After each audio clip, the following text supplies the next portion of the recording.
I'm explaining what the fiscal cliff is.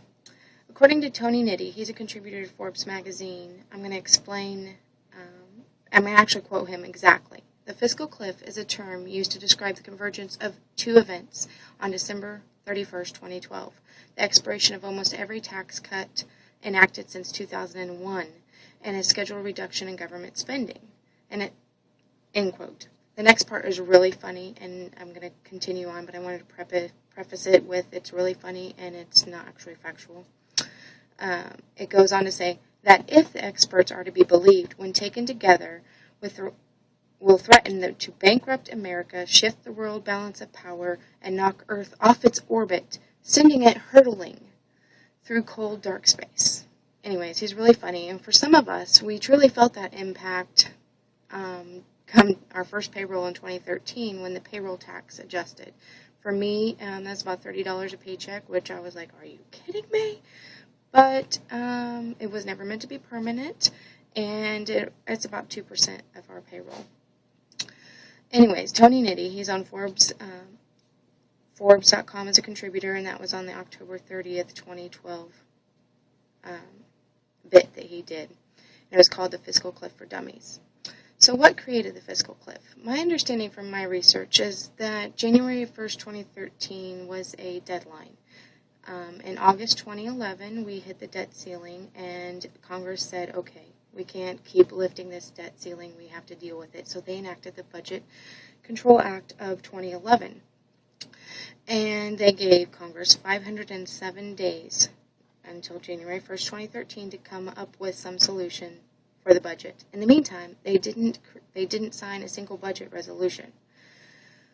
Ultimately, it was our Congress's attempt to say, deal with the money that you have in your pocket.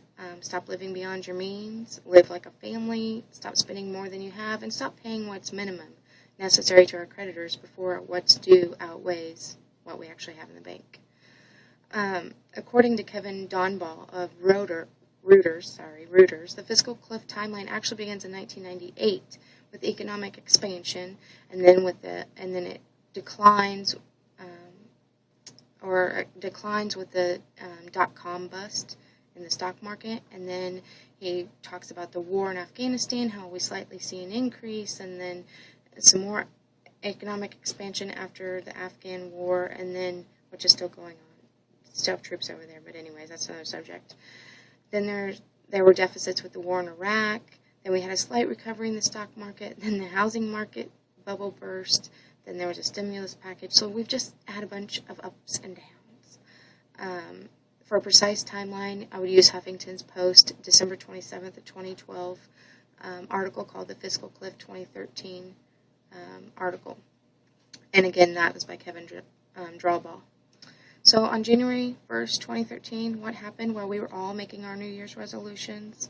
Well, the Senate struck a deal and basically postponed the sequester for two months. I'll explain what that is later. They let the payroll tax holiday expire. We all seen that in our first paycheck. They struck deals on capital gains and dividends and taxes and the estate tax. Basically, they made the pay freeze, which Obama had just a pay freeze went into effect and Obama lifted it. Then they went and put it back into effect. They extended federal unemployment for another year. They also extended other various business tax breaks for another year, basically putting it off to be dealt with later. Let's see. Let's be reminded that they had 507 days to fix this, and they really didn't deal with it very well in January. They put the sequester off for 2 months, and they did not deal with the budget issue. They didn't pass a budget resolution. In my experience in federal government, September 1 is when the budget starts, and I've never seen them actually pass a budget by September 1st. Especially, let's say, for example, the Corporation for National and Community Service. Sometimes their budget, they get a temporary resolution, which puts them in effect for a month until the next one is issued for a month or 2 months, and then finally, one is passed. But my understanding is there has not been one passed in quite some time, and so they didn't pass a budget resolution.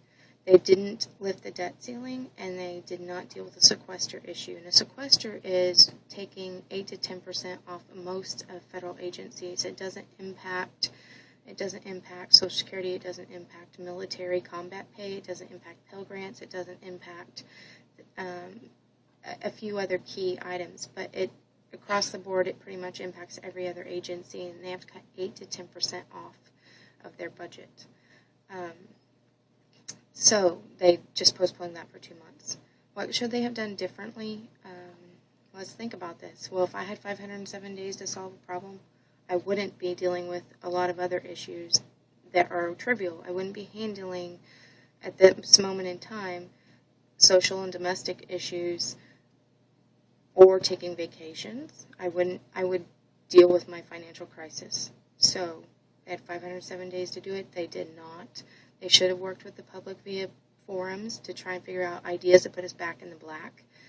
The U.S. is always touted to be, its citizens are always touted to be economical, and not necessarily economical, but inventive and creative. So why not let the public have a say?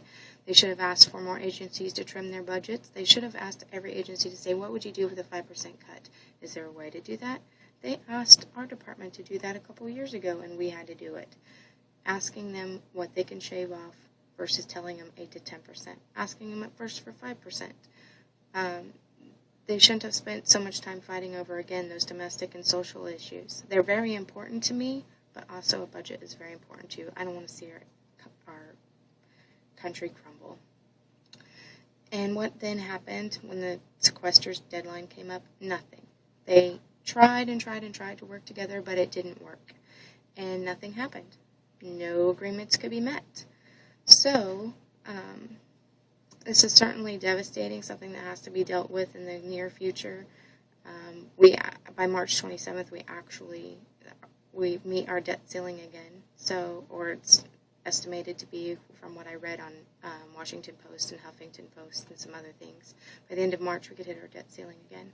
So it's got to be dealt with. And that, in a nutshell, is the fiscal cliff.